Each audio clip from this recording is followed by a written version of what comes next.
Hello friends, मेरा नाम हिमांशु कुमार श्रीवास्तव है और आज हम लोग पढ़ेंगे सेक्शन 8 के बारे में। सेक्शन 8 जो है आरटीआई का, इसके बारे में आज हम लोग पढ़ेंगे कि क्या क्या इन्फॉर्मेशन नहीं दिया जा सकता है गवर्नमेंट के द्वारा। Exemption exemption for the disclosure of information, किस इंफॉर्मेशन को नहीं दिखाया जा सकता है, वो एग्जम्प्टेड है, नहीं बता सकती है गवर्नमेंट। क्यों नहीं बता सकती है, इसके बारे में हम लोग आगे जानेंगे। इसके अब क्या करते हैं कि एक एक करके हम पढ़ते हैं इस एक्ट को। Nothing notwithstanding anything contained in this act there shall be no obligation to give any citizen. इसके अलावा अगर भारतीय नागरिकों को देने का कोई ऑब्लिगेशन नहीं बनता, इन्फॉर्मेशन देने का ऑब्लिगेशन नहीं बनता। ऑब्लिगेशन का मतलब जिम्मेदारी नहीं बनता। क्या नहीं बनता देने का?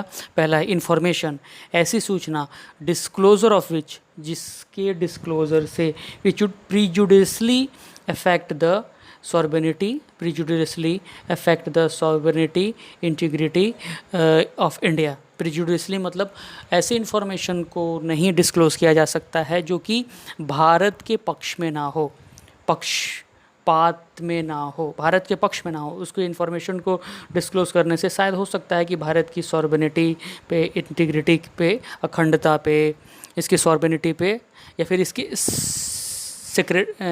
सिक्योरिटी पे, स्ट्रेटजिक पे, साइंटिफिक और इकोनॉमिक इंटरेस्ट पे कोई हार्म हो। इसलिए ये सब इन्फॉर्मेशन नहीं दिया जा सकता है। और क्या नहीं दिया जा सकता है? The relation with the foreign state और lead to incitements of an offence. देखिए, इसको एक एक चीज़ करके समझते हैं हम लोग। यहाँ पे फ्रेंड्स क्या है कि सबसे बड़ा चीज़ जो है हम लोग देखते हैं यहाँ पे कि कौन सी इन्फॉर्मेशन को नहीं दिया जा सकता है। तो पहला इन्फॉर्मेशन, वो इन्फॉर्मेशन नहीं दिया जा सकता है जो भारत की अखंडता को, इंटीग्रिटी को, सॉवरेनिटी को हार्म करे, या उसके कुछ ऐसे इन्फॉर्मेशन नहीं दे सकते, या सिक्योरिटी पर्पस के लिए नहीं दे सकते। अब आप बोलिए कि भैया हमको बम बनाने का फॉर्मूला दीजिए, तो आरटीआई के द्वारा आप बोलोगे कि हमको जो है बम बनाने का फॉर्मूला दीजिए, तो वो नहीं देगी। स्ट्रैटेजी नहीं बताएगी अपना आने वाले प्लान का कि भाई भारत जो है आने वाले समय में कहाँ कहाँ हमला करने वाली है। अपनी साइंटिफिक जो रिसर्च हो रही है, डेवलपमेंट हो रही है, उसके बारे में वो लोग नहीं बताएंगे, नहीं बता सकते हैं, क्योंकि उससे बहुत जो है देश का सीक्रेट डील है। इकोनॉमिक इंटरेस्ट, क्या क्या इंडिया का इकोनॉमिक इंटरेस्ट है, इसके बारे में नहीं बताया जा सकता है। क्या आने वाले फ्यूचर में भारत कहाँ पे इन्वेस्ट कर सकती है, क्या क्या इन्वेस्टमेंट से रिलेटेड प्लान है, इकोनॉमिक से रिलेटेड क्या क्या प्लान है, वो जो इन्फॉर्मेशन के द्वारा नहीं लिया जा सकता है। Relation with the foreign states, यहाँ पे जो भारत है, हमारा जो कंट्री भारत है, वो ये नहीं बता सकता है कि भाई हमें किस कंट्री से रिलेशन रखने हैं या किस कंट्री से रिलेशन नहीं रखने हैं। अभी हाल फिलहाल में हो रहा है ना कि रशिया यूक्रेन वॉर है, तो यहाँ पे तो ऐसे तो हमें पता चल रहा है कि भाई रशिया से ही रखना है रिलेशन, लेकिन ये ऑफिशियली बता नहीं सकते हैं ये लोग, या फिर ऐसे इन्फॉर्मेशन को नहीं ले दे सकते हैं वो जिसकी वजह से और कोई घटना हो जाए, ऑफेंस हो जाए। ठीक है, जैसे कि वो ये लोग नहीं बता सकते हैं कि कोई भी सीक्रेट चीज़ नहीं बता सकते हैं। सीक्रेट चीज़ मतलब बहुत गवर्नमेंट के पास बहुत सारी सीक्रेट चीज़ होती हैं जिनको वो लोग डिस्क्लोज़ नहीं करते हैं। इसके बाद में इनिशिएशन ऑफ ऑफेंसेस, जैसे कि इसका एग्जांपल हम लोग लेते हैं कि कुछ ऐसी बातें जैसे जिसके बोलने से जो है भारत में जो है बहुत बड़ा विद्रोह हो जाएगा, या कुछ ऐसा इंसिडेंट हो जाएगा जिसकी वजह से जो पब्लिक पीस है वो डिस्टर्ब हो जाए, ऐसे इन्फॉर्मेशन को वो लोग नहीं दे सकते हैं। दूसरा देखते हैं हम लोग क्या नहीं दे सकते हैं। Information which has been expressly forbidden to be published by any court. और वैसे इन्फॉर्मेशन को वो लोग नहीं दे सकते हैं जो कि किसी कोर्ट के द्वारा मना किया गया हो कि भाई उसको आप पब्लिश नहीं कर सकते हैं, और ट्रिब्यूनल्स के द्वारा, और द डिस्क्लोजर ऑफ विच में constitute a contempt of court. ऐसे इन्फॉर्मेशन को वो लोग नहीं दे सकते हैं जिसकी वजह से कोई भी कंटेम्प्ट ऑफ कोर्ट हो जाए। ठीक है, नहीं दे सकते हैं। नेक्स्ट देखते हैं हमारा C number, information disclosure of which would cause a breach of privilege of parliament और स्टेट लेजिस्लेचर। ऐसे इन्फॉर्मेशन नहीं दे सकते वो लोग जिससे ब्रीच मतलब होता है शांति भंग हो जाए, पार्लियामेंट का शांति भंग हो जाए या फिर स्टेट लेजिस्लेचर का शांति भंग हो जाए, ऐसे इन्फॉर्मेशन को वो लोग नहीं दे सकते हैं। ठीक है, मान लेते इसका एग्जांपल देख के हम समझते हैं कि कुछ ऐसा बात वो लोग बोल दिए कि भाई ये वो लोग ऐसा बोलें कि आने वाले साल भर में क्या मोदी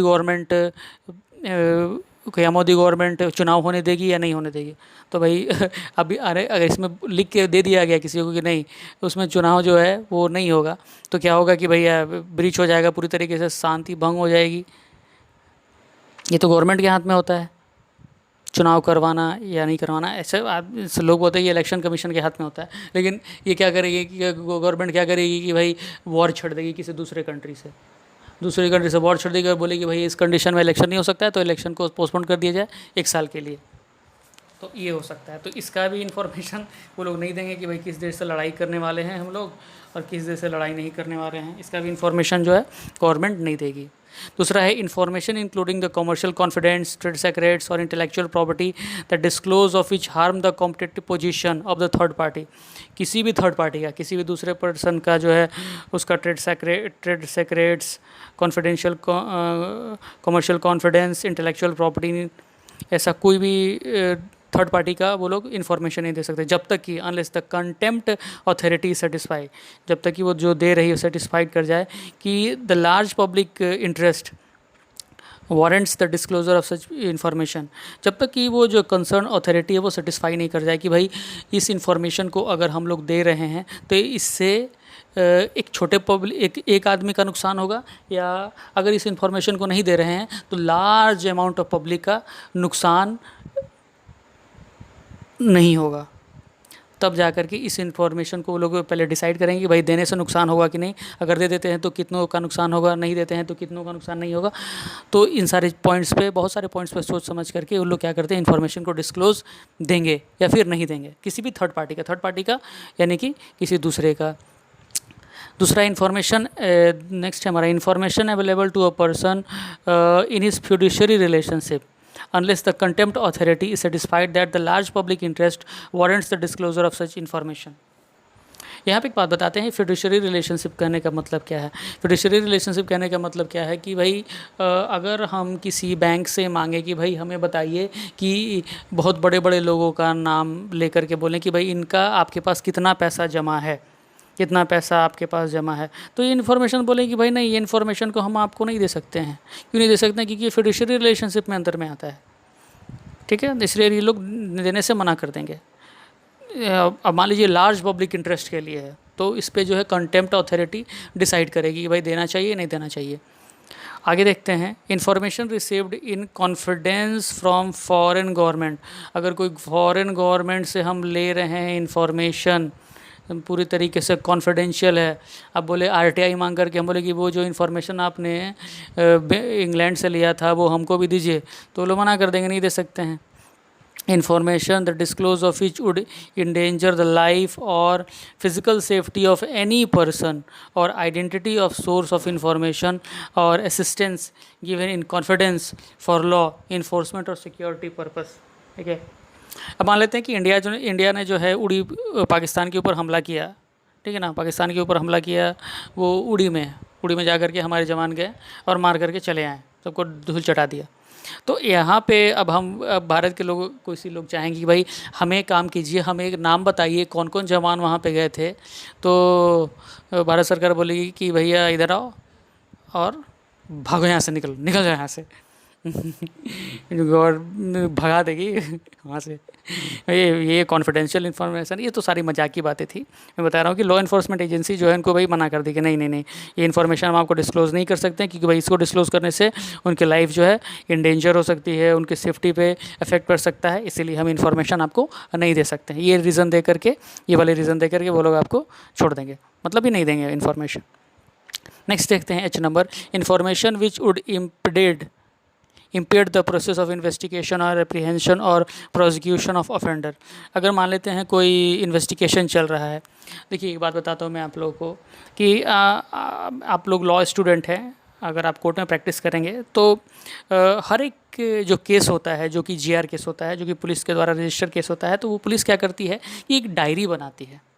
चार्जशीट अलग चीज़ है, डायरी बनाती है। तो डायरी जो है अगर आप चाहें तो वो कि भाई मुझे डायरी चाहिए, तो डायरी जो है आपको वो पुलिस नहीं देगी। अगर आप RTI लगाएंगे तो उसमें वो नहीं देगी। क्यों नहीं देगी? क्योंकि भाई information which it इम्पेड the process of investigation, हो सकता है कि उस जो इन्वेस्टिगेशन चल रहा हो उसमें कोई डिस्टर्बेंस क्रिएट हो जाए, इसलिए वो उसमें आरटीआई लगाएंगे तो आपको इन्फॉर्मेशन नहीं देंगे। अब आते हैं कैबिनेट पेपर्स, रिकॉर्ड्स है, डेलिब्रेशन है, काउंसिल ऑफ मिनिस्टर है, सेक्रेटरीट है, अनऑफिशियल रिकॉर्ड है। ये लोग तो पहले भी नहीं देते थे और अभी भी नहीं देते हैं, कोई बड़ा चीज़ नहीं है। लेकिन इसमें जो है कुछ प्रावधान किया गया है, कुछ जो है ना प्रावधान किया गया है। ये काउंसिल ऑफ मिनिस्टर्स के बारे में देखते हैं क्या प्रावधान किया गया है। तो प्रावधान ये है कि the decision of the council of ministers, the reason thereof, the material on the basis of which the decision was taken shall be made public after the decision has taken and matter is completed or over। यहाँ पे कि इस वाले point में जो decision है ये दिया हुआ है कि कैबिनेट पेपर जो है उस कैबिनेट पेपर को जब वो काम हो जाए, जब डिसीजन ले लिया जाए, जब डिसीजन ले लिया गया, कंप्लीट हो गया, तब उसको जो है वो दे सकते हैं। लेकिन बिना डिसीजन लिए हुए, बिना उसको कंप्लीट किए हुए वो लोग नहीं दे सकते हैं। आगे देखते हैं, provided further that those matter which come under the exemption specified in this section shall not be disclose. जो एग्जम्पशन वाले हैं सेक्शन उसको डिस्क्लोज नहीं किया जा सकता है। आगे देखते हैं, information which related to personal information the disclosure of which would has no relationship to any public activity or interest। अब यहाँ पे देखिए रिलेशन, मान लेते हैं कि भाई एक मैं बात बताता हूँ आप लोगों को कि कुछ दिन पहले क्या हुआ कि एक मेरे पास केस था, एक लेडीज़ का केस था। जो लेडीज़ क्या थी, वो चाहती थी कि उसके हस्बैंड जो है एक बड़ी गवर्नमेंट कंपनी में काम करते थे और वो चाहती थी कि उसके हस्बैंड का जो सैलरी है वो मिल जाए। तो हस्बैंड का सैलरी जो है वो लेडी के लिए तो एक पर्सनल इन्फॉर्मेशन है। अगर कोई लॉयर चाहे उस इन्फॉर्मेशन को लेना तो वो नहीं ले सकता है, लेकिन वो लेडी जो है वो लेडी चाहे तो वो ले सकती है, क्योंकि वो उसके पर्सनल इन्फॉर्मेशन में आता है। अब यहाँ पे हम लोगों ने जब आरटीआई लगाया था तो उस लेडी के नाम से ही आरटीआई लगाया था, क्योंकि भाई वो पर्सनल इन्फॉर्मेशन उसने अपने हस्बैंड का मांगा था और उसके बीच में रिलेशनशिप भी था हस्बैंड और वाइफ का। तो यहाँ पे कह रहा है कि भैया कि अगर नो रिलेशनशिप है, नो है, रिलेशनशिप क्या है, नहीं है, तब आपको इन्फॉर्मेशन नहीं मिलेगा।